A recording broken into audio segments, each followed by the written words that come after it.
সবাইকে স্বাগত জানাচ্ছি বিডি ভিউজে। আপনাদের সাথে আছি আমি সুস্মিতা দাস। ইরান বিশ্বের শত্রু কবে থেকে, এই প্রশ্নটি আসলে একটি রাজনৈতিক বয়ানকে ঘিরে তৈরি। ইতিহাসকে কাছ থেকে দেখলে বোঝা যায় কোনো রাষ্ট্র জন্মগতভাবে বিশ্বের শত্রু হয় না, বরং নির্দিষ্ট ভূরাজনৈতিক স্বার্থ, মতাদর্শগত সংঘাত, আঞ্চলিক প্রতিদ্বন্দ্বিতা এবং ক্ষমতার দ্বন্দ্বের ভেতর দিয়ে এমন একটি পরিচয় নির্মিত হয়। ইরানের ক্ষেত্রেও সেটাই ঘটেছে। এক শতাব্দীরও বেশি সময় ধরে ইরানের রাষ্ট্রীয় চরিত্র, তেলনীতি, পররাষ্ট্রনীতি ও শাসন ব্যবস্থা নানা পরিবর্তনের মধ্য দিয়ে গেছে। সেই পরিবর্তনের প্রতিটি ধাপে আন্তর্জাতিক শক্তিগুলোর ভূমিকা ছিল গুরুত্বপূর্ণ। ফলে শত্রুতা শব্দটি আবেগের চেয়ে বেশি একটি রাজনৈতিক বাস্তবতার প্রতিফলন, যার শেকড় খুঁজতে হলে বিংশ শতকের শুরুতে ফিরে যেতে হয়। আরও বিস্তারিত থাকছে ওয়াহিদ ফারুকীর প্রতিবেদনে।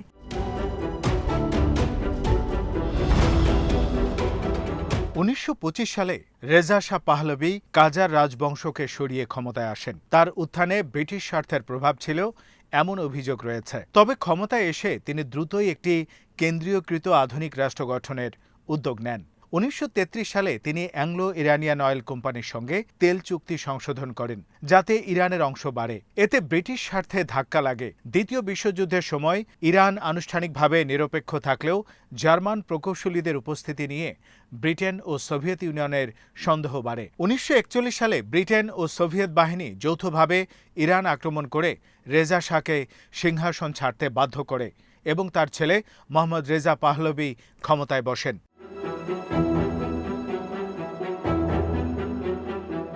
পরবর্তী দশকে ইরানের রাজনীতি তেলের প্রশ্নকে ঘিরে তীব্র হয়ে ওঠে। 1951 সালে জাতীয়তাবাদী নেতা মোহাম্মদ মোসাদ্দেক প্রধানমন্ত্রী হয়ে তেল জাতীয়করণ করেন।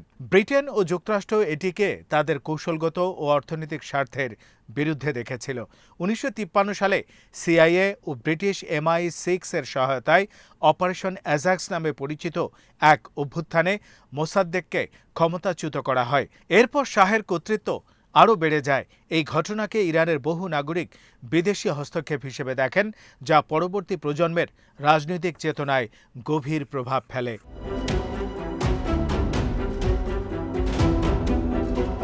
শাহ আমলে ইরান পশ্চিমাপন্থী আধুনিকায়নের পথে হাঁটে। 1963 সালে হোয়াইট রিভলিউশন নামে ভূমি সংস্কার, নারী ভোটাধিকার, শিক্ষা সম্প্রসারণ সহ একগুচ্ছ সংস্কার শুরু হয়। তবে এই আধুনিকায়ন ছিল ওপর থেকে চাপিয়ে দেওয়া। বিরোধীদের দমনে গড়ে ওঠে কুখ্যাত নিরাপত্তা সংস্থা সাভাক, যা CIA ও ইসরায়েলের গোয়েন্দা সংস্থা মোসাদের সহায়তায় প্রশিক্ষিত হয়েছিল বলে ঐতিহাসিক গবেষণায় উল্লেখ আছে। একই সময় যুক্তরাষ্ট্রের সঙ্গে ঘনিষ্ঠ সামরিক ও অর্থনৈতিক সম্পর্ক গড়ে ওঠে। 1960-70-এর দশকে ইরান ইসরায়েলের সঙ্গে অনানুষ্ঠানিক সম্পর্ক বজায় রাখে, যদিও তা প্রকাশ্যে স্বীকৃত ছিল না।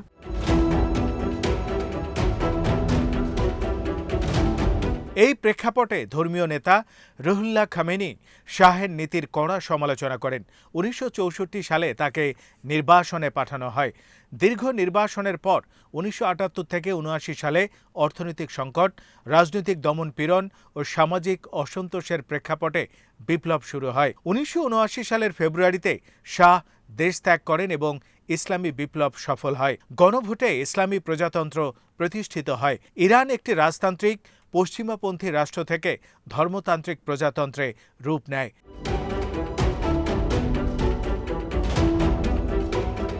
শত্রুতার প্রকাশ্য রূপটি স্পষ্ট হয় 1979 সালের নভেম্বরে, যখন তেহরানে যুক্তরাষ্ট্রের দূতাবাস দখল করে 52 জন কূটনীতিক 444 দিন জিম্মি রাখা হয়, যা হোস্টেস ক্রাইসিস নামে পরিচিত। যুক্তরাষ্ট্রের সঙ্গে কূটনৈতিক সম্পর্ক ছিন্ন হয়। এখান থেকেই ইরান যুক্তরাষ্ট্র সম্পর্ক স্থায়ী বৈরিতায় রূপ নেয়। যুক্তরাষ্ট্র ইরানকে রাষ্ট্রীয় পৃষ্ঠপোষকতার সন্ত্রাসবাদ তালিকায় অন্তর্ভুক্ত করে, অন্যদিকে ইরান যুক্তরাষ্ট্রকে মহা শয়তান আখ্যা দেয়। পারস্পরিক অবিশ্বাস প্রাতিষ্ঠানিক রূপ পায়।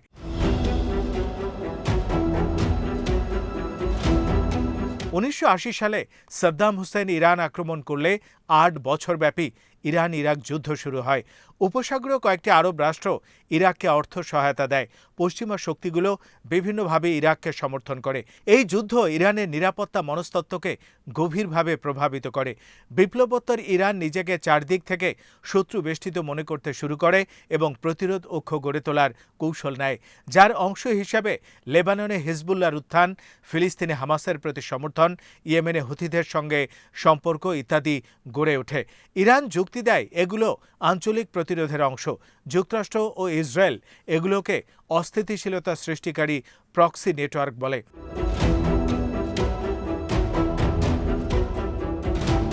ইসরায়েলের সঙ্গে ইরানের দ্বন্দ্ব আদর্শিক ও কৌশলগত দুই মাত্রাতে বিস্তৃত। বিপ্লবের পর ইরান ইসরায়েলকে স্বীকৃতি দেয়নি এবং ফিলিস্তিনি রাষ্ট্রের পক্ষে অবস্থান নেয়। অন্যদিকে ইসরায়েল ইরানের পারমাণবিক কর্মসূচিকে অস্তিত্বগত হুমকি হিসেবে দেখে। 2000-এর দশকে ইরানের ইউরেনিয়াম সমৃদ্ধকরণ কর্মসূচি নিয়ে আন্তর্জাতিক উত্তেজনা বাড়ে। 2015 সালে যুক্তরাষ্ট্র, ইউরোপীয় শক্তি, রাশিয়া ও চীনের সঙ্গে ইরান পারমাণবিক চুক্তি করে। কিন্তু 2018 সালে যুক্তরাষ্ট্র চুক্তি থেকে সরে গিয়ে পুনরায় কঠোর নিষেধাজ্ঞা আরোপ করে। এতে সম্পর্ক আরও অবনতি হয়।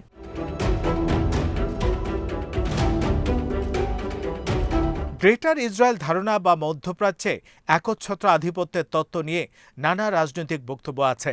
তবে ইসরায়েলের মূলধারার নীতি নির্ধারণে এ ধরনের মানচিত্রভিত্তিক সম্প্রসারণবাদী লক্ষ্যকে আনুষ্ঠানিক নীতি হিসেবে স্বীকৃতি দেওয়া হয়নি, এই কথা উল্লেখযোগ্য। 1917 সালে বেলফোর ডিক্লারেশন ফিলিস্তিনে ইহুদি জাতীয় আবাসভূমি প্রতিষ্ঠার সমর্থন জানালেও পরবর্তী ইতিহাস ছিল জটিল উপনিবেশ উত্তর সংঘাতের ধারাবাহিকতা। ফিলিস্তিন ইসরায়েল প্রশ্নটি নিজস্ব বাস্তবতায় বিকশিত হয়েছে। একে সরলরৈখিক ষড়যন্ত্রে ব্যাখ্যা করা ইতিহাসের বহুমাত্রিকতাকে কমিয়ে ফেলে।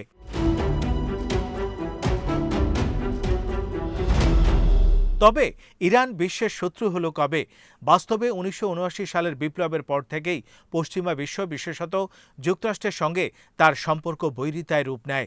কারণগুলো হলো পূর্ববর্তী শাসনের পতন ও যুক্তরাষ্ট্র বিরোধী মতাদর্শ, জিম্মি সংকট, আঞ্চলিক প্রক্সি, পারমাণবিক কর্মসূচি, মানবাধিকার ও অভ্যন্তরীণ দমনপীড়ন নিয়ে আন্তর্জাতিক সমালোচনা।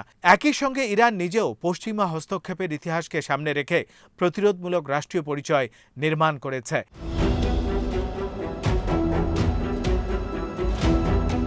তবে বিশ্ব একক সত্তা নয়। ইরানের সঙ্গে রাশিয়া ও চীনের সম্পর্ক ভিন্ন। দক্ষিণ এশিয়া, আফ্রিকা ও ল্যাটিন আমেরিকার বহু দেশের সঙ্গে ইরানের কূটনৈতিক ও অর্থনৈতিক সম্পর্ক রয়েছে। এমনকি ইউরোপীয় দেশগুলোর সঙ্গেও সময়ভেদে আলোচনা ও বাণিজ্য চলেছে। কাজেই বিশ্বের শত্রু পরিচয়টি রাজনৈতিক ভাষ্য, সার্বজনীন সত্য নয়।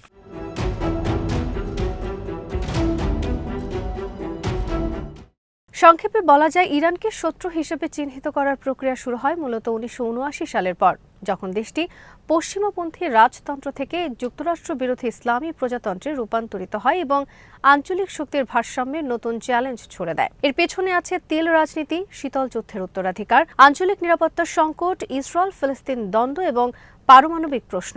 ইতিহাসের প্রতিটি ধাপে পারস্পরিক অবিশ্বাস ও প্রতিদ্বন্দ্বিতা এই শত্রুতাকে পুষ্ট করেছে।